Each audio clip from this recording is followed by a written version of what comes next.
Aku terjaga di dalam bilik tidurku, mataku terbeliak, memandang ke arah kanopi fabrik. Tilam itu kemek di satu sisi, menunjukkan seseorang telah duduk di sebelahku.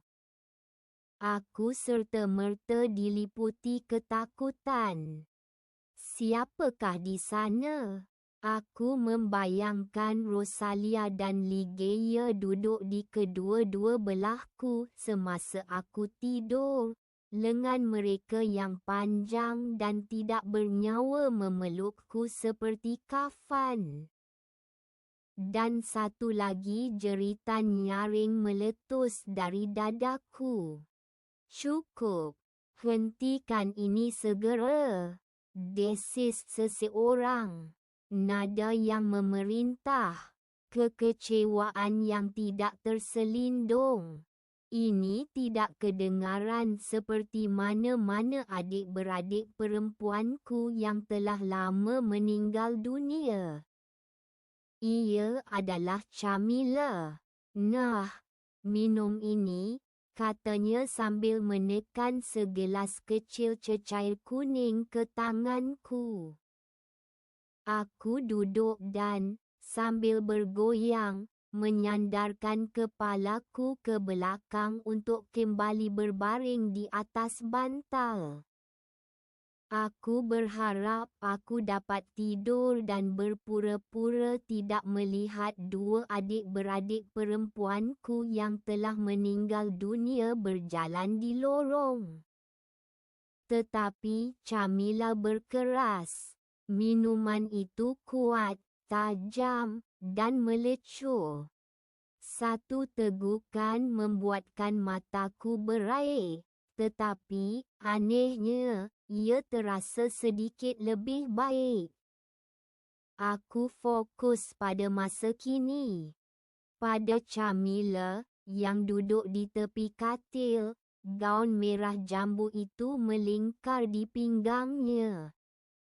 Merah jambu, seperti Rosalia. Tidak. Saya menghabiskan minuman yang menjijikkan itu dan memandang Camilla sekali lagi. Cuba untuk tidak memikirkan bagaimana tulang pipinya, bentuk matanya.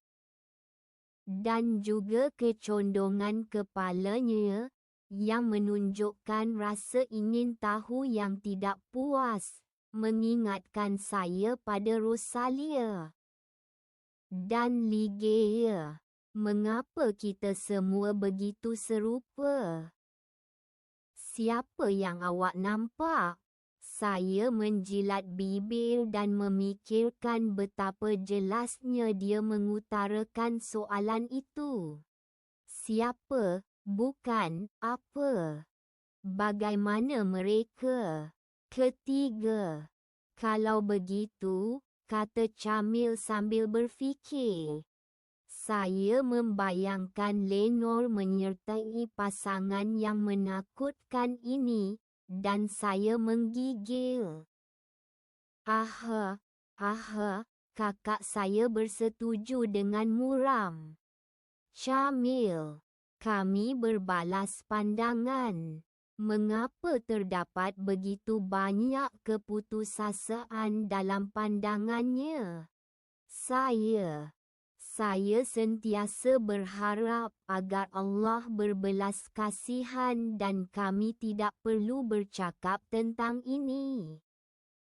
Saya menunggu diam untuk menyambung, tetapi dia seolah-olah tidak dapat mencari kata-kata yang tepat. Jadi saya memutuskan untuk mengucapkan satu perkataan yang pasti akan memecahkan kesunyian yang menindas, hantu. Camille mengangguk. Rumah kita penuh dengan mereka, sambung saya. Penuh dengan hantu. Camilla menggelengkan kepalanya. Bukan rumahnya. Tapi, awak. Dia mengambil gelas kosong daripada saya dan berjalan ke troli minuman yang seseorang dengan baik hatinya telah masuk ke dalam bilik saya. Hannah, saya rasa. Saya tertanya-tanya adakah dia yang membantu Camilla membawa saya ke bilik tidur. Atau adakah Roland yang membawa saya melalui lorong kami yang tidak berkesudahan? Camilla menuangkan segelas jus untuk dirinya sendiri dan menambahkan sedikit ke dalam gelas saya. Oleh kerana perbualan ini tidak dapat dielakkan. Sekurang-kurangnya ia akan memudahkan sedikit urusan kita, katanya, sambil bersandar di kerusinya dan mengajak saya untuk bergerak. Verity, panggilnya dengan segera. Sambil menghulurkan gelas itu kepada saya. Saya dengan berat hati bangun dari katil, mengambil jus itu, dan duduk bertentangan dengannya. Dia mengajak saya untuk mula. Dan hati saya terasa tegang kerana teruja. Pada mulanya, saya sangkakan Lenore. Saya melihatnya di hujung lorong yang lain dan mengikutinya. Tetapi, bukan dia. Saya tahu. Saya meluruskan badan dan memandangnya dengan penuh minat. Jadi, awak nampak mereka? Awak nampak mereka juga? Tidak. Camilla mengeluh. Saya rasa lebih baik kembali ke permulaan. Masalahnya, dia merapatkan bibirnya, seolah-olah dia tidak mahu meneruskan perbualan ini. Masalahnya, awak dah nampak mereka sejak kecil lagi. Rosalia dan Ligeia, bukan mereka sahaja. Semua itu, hantu. Dia kelihatan menggigil dan meneguk jusnya dengan banyak. Annali yang perasan dahulu. Awak ada banyak buku lakaran tempat awak melukis kakak-kakak kita. Ava dan Octavia. Elizabeth. Awak terlalu muda untuk mengingati mereka, tetapi lakaran itu begitu terperinci. Dengan butiran yang sangat tepat. Saya tidak ingat apa-apa pun, saya akui. Kabus kelabu tebal masih memisahkan saya daripada ingatan saya yang hilang. Di mana buku lakaran itu sekarang? Ia terbakar dalam api. Awak tidak tahu banyak tentang masa itu. Awak tidak boleh menjelaskan semuanya dalam satu malam, tetapi percayalah. Sungguh indah awak tidak ingat apa-apa yang awak tidak tahu. Selepas kebakaran itu, selepas semuanya, awak dihantar ke Hesperus. Annali kata awak nampaknya semakin baik. Bahawa semua yang awak lihat sebelum ini hanyalah sebahagian daripada mimpi ngeri. Tetapi kemudian awak mula memberitahunya tentang Silas. Saya menumpukan perhatian. Mendapatkan kembali kenangan masa yang saya habiskan di pulau dengan rumah api. Ada seorang lelaki tua di sana dengan wajah berkedut dan rambut putih seperti bulu halus. Dia menunjukkan kepada saya cara membersihkan tingkap yang tidak rata dengan betul. Dia mengajar saya mengenali buruj di langit yang saya tidak pernah dengar pun. Saya menumpukan perhatian, mengulangi kata-kata saya sendiri berulang kali dalam fikiran saya. Cuma, itu tidak mungkin. Annali sudah menjadi penjaga rumah api ketika itu. Camilla mengangguk. Silas meninggal dunia pada malam rumah kami terbakar, atau tidak lama sebelumnya. Saya tidak tahu dengan tepat bagaimana ia berlaku. Tetapi dia meninggal dunia. Adakah ia hantu? Camilla merenung saya, dan saya faham tanpa berlengah lagi. Tetapi dia tidak kelihatan mati. Betul, Camilla mengisahkan, sambil mengutak-atik tali pada gaunnya. Awak selalu melihatnya seolah-olah mereka masih hidup. Saya melihat ke dalam gelas saya, memerhatikan bagaimana garisan pada kristal mengubah arah cahaya dalam jus keemasan. Walaupun tanpa memandang Camilla, saya tahu dia tidak boleh duduk diam di kerusinya.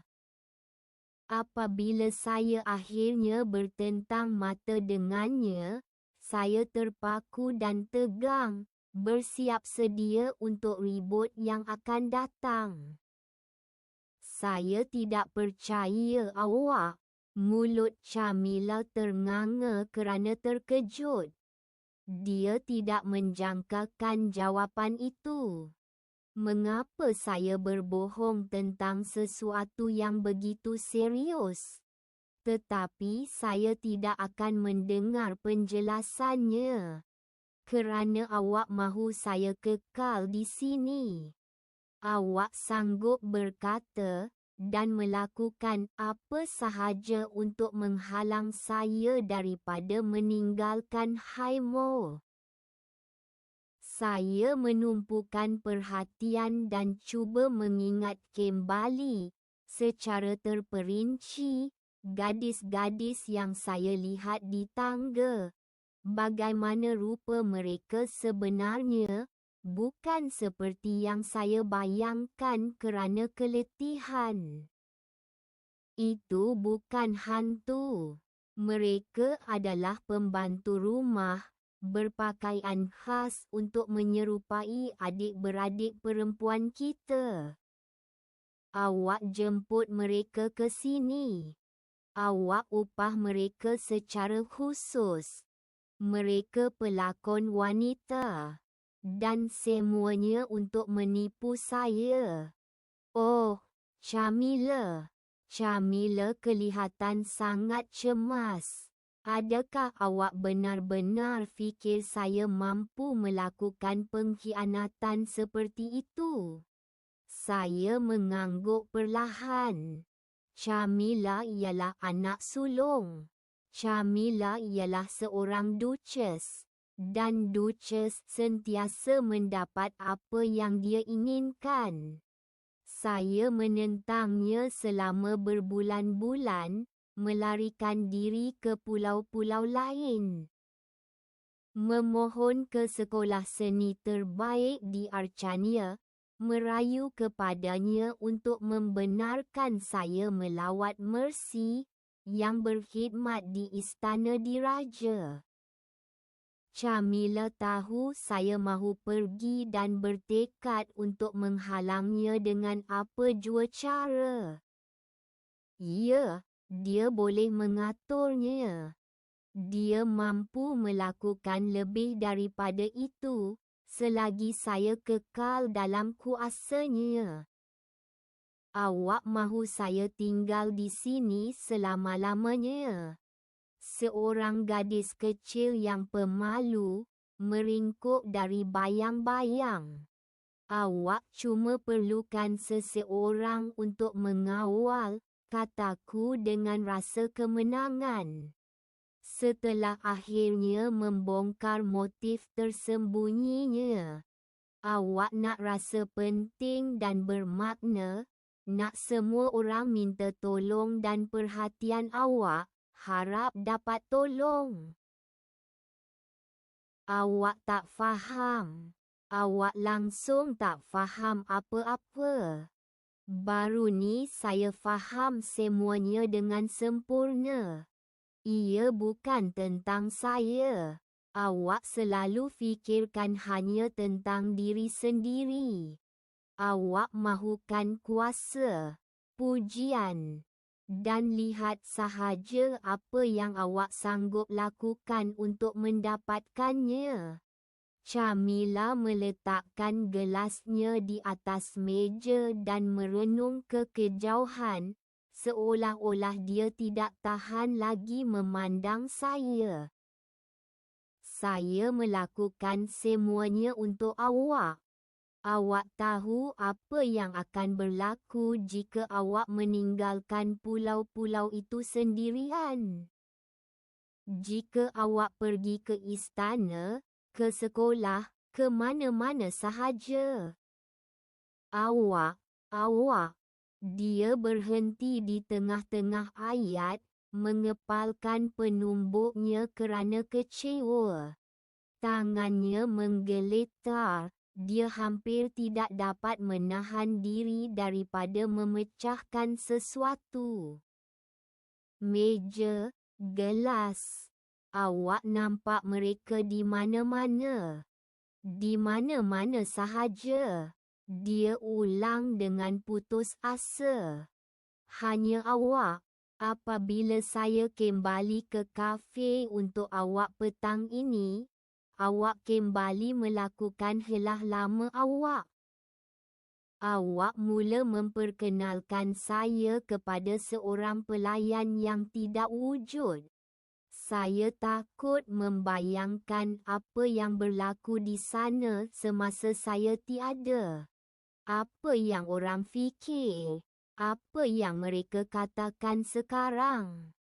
Saya teringat bagaimana Chamila mengelak daripada berinteraksi dengan Miriam, seolah-olah memberi perhatian kepada seorang pelayan wanita adalah sesuatu yang merendahkan maruahnya. Saya fikir Chamila terlalu asyik memainkan watak sebagai duchess. Tetapi bagaimana jika... Awak tahu tak betapa peliknya rupa awak apabila bercakap dengan mereka? Nampaknya awak bercakap dengan diri sendiri. Awak nampak gila, Verity, macam orang gila. Kalau bukan kerana saya, kalau awak tak ada di sini, di bawah perlindungan saya, awak akan dikurung di rumah sakit jiwa. Tiada siapa yang akan percaya gadis yang tak bercakap apa-apa. Rasa kesejukan menjalar di tulang belakang saya. Seketika, saya membayangkan ia berlaku, sambil memegang besi kotor itu dan merayu agar saya keluar. Tapi awak pasti akan keluarkan saya dari sana. Atau tak? Untuk apa? Dia bertanya, semakin panas hati. Berita tentang kurungan awak di rumah sakit jiwa pasti akan tersebar ke seluruh kerajaan. Sekarang, cuba fikirkan bagaimana awak akan hidup selepas itu. Tiada siapa yang mahukan tunang gila atau isteri gila yang melahirkan anak-anak yang sama gilanya. Hidup awak pasti akan musnah. Saya cuba minum jus itu sekali lagi, tetapi tidak dapat menelannya kerana kejang di tekak saya. Dan kemudian, semuanya akan menimpa kita. Khabar angin akan tersebar. Gosip. Apa lagi yang dilihat oleh adik-beradik Thomas yang lain? Adakah anda mahu ini untuk Mercy, Honor, Marina dan Elodie? Semua yang kita lakukan akhirnya akan kembali kepada mereka yang menyayangi kita. Fikirkan mereka, Verity. Fikirkan masa depan mereka. Tolong. Saya mula mengangguk dan bersetuju, seperti biasa, tetapi saya menahan diri saya. Awak yang gila, bisikku. Seluruh cerita ini dusta. Ini bukan hantu. Ini bukan hantu yang cuba memberi amaran kepada saya tentang masalah yang akan datang. Semua ini tidak wujud. Camille memerhatikan saya dengan berhati-hati, seolah-olah saya seekor haiwan liar yang boleh mengoyakkannya. Tetapi mereka wujud. Macam mana awak tahu? Awak kata awak tak nampak mereka. Kalau saya seorang sahaja yang nampak mereka, dan saya tak boleh panggil mereka hantu. Saya tergelak besar lagi. Perbualan yang tidak masuk akal. Kami nampak macam pelakon yang membaca drama yang teruk dengan dialog yang pelik. Awak patut cuba lebih gigih. Dua orang gadis berwig merah, Lenore yang berkeliaran di rumah dengan baju tidur lama. Nampak agak lemah. Kalau hantu betul-betul muncul kepada seseorang, mereka akan faham. Sudah tentu. Camilla terpaku dan memandang tepat ke mata saya dengan dingin. Awak pasti. Saya mengangguk. Roland. Camilla memanggil dengan kuat. Pelayan masuk ke dalam bilik, masih memakai sut walaupun sudah lewat malam. Ya, Puan. Bolehkah anda menghubungi Hannah kepada kami? Puan. Hannah, pengasuh lama kami. Saya ingat siapa dia, Puan. Roland nampaknya tidak mengejarnya. Kata-katanya menyambar saya seperti kilat. Ada. Tetapi Camilla tidak berhenti. Bolehkah anda menghubunginya? Tolong. Untuk Verity. Roland melirik kami dengan risau. Saya tidak faham, Puan. Hannah telah mati selama 12 tahun.